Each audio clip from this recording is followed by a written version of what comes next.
So failure is part of innovation in two ways. First of all, you actively have to kill projects because you're going to be generating so many opportunities that you just simply cannot execute in every one of them. But then second, when it comes to failure, of course, you have to blame the process. It is part of the process as opposed to blaming the individual person who has not succeeded. And so separating here process and personal failure is just very important in innovation. But don't you think it's possible that you could follow a perfect process and still have a project that fails?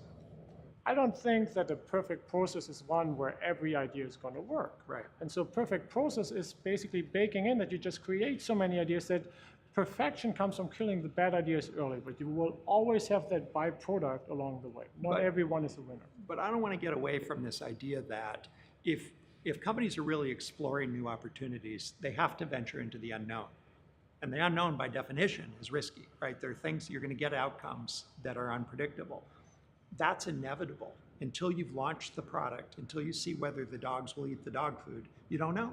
Well, and sometimes thereby the launch is really going to be the real judge, right? In very high uncertain environments, where either the technology, the market, or both are radically new, you cannot internally decide what is good. You have to test, you have to validate the idea in the market. Right, but so my point is more, risk is intrinsic to the activity, and we can't measure the success of a process by whether or not a project succeeds. You've really got to look at, for this opportunity, did this process result in the best outcome that it could have resulted in?